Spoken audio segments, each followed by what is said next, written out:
Sir ఈరోజు మీరు మాట్లాడాల్సిందే. నాకు మాట్లాడమంత రాదు.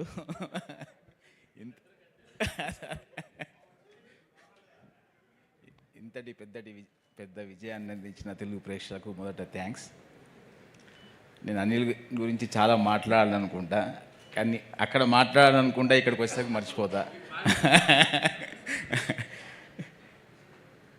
అనిల్, ఫస్ట్ నేను థ్యాంక్స్ చెప్పాల్సింది ఎన్టీఆర్ ఆర్ట్స్ హరి గారికి.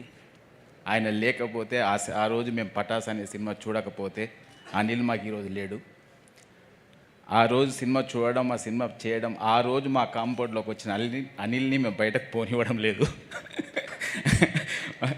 మేమంటే అంత ఇష్టమేమో, ఆయన కూడా పోవాలనుకోవడం లేదు. ఫస్ట్ ఆయనకు థ్యాంక్స్ చెప్పాలి. ఆయన లేకపోతే ఈరోజు యాజ్ అండ్ టుడే ఈరోజు మేము లేం. బికాస్ మాకు జరిగిన ప్రాబ్లంకి ఎప్పుడు అనేవాడు అనిల్ సినిమా షూటింగ్ జరుగుతున్నప్పుడల్లా, సార్ ఈ సినిమా మీ టోటల్ ప్రాబ్లం సాల్వ్ చేస్తుంది అని. పైన తదాస్తు దేవతలు అన్నారేమో, నిజమేమో, ఈరోజు నిజమైంది. మేం బావిలో పడిపోతున్నామని ఎంతమంది సంతోషపడుతున్నా, అక్కడ పడ్డామనే లోపలనే పక్కన చూసుకుంటే వాళ్ళ పక్కన ఉన్నాం. ఆ credit goes to only Anil. Thank you very much Anil. Venkatesh గారు నిర్మాతల హీరో, ఆయన ఎప్పుడు ఇలా కాలర్ ఎగిరేస్తూ నడుస్తుంటాడు. అది ఓన్లీ నిర్మాత సన్గా ఆయన ఎప్పుడు నిర్మాత క్షేమం కోరుకుంటాడు కాబట్టి ఇప్పటికైనా కాలర్ ఎగిరేస్తూనే ఉన్నాడు. Thank you sir, thank you very much. Thank you so much Shirish గారు. సో నెక్స్ట్ నుంచి నేను మాట్లాడడం తగ్గియాలి, శిరీష్ స్టార్ట్ చేయాలి. సో థ్యాంక్ యూ జీవి గారు.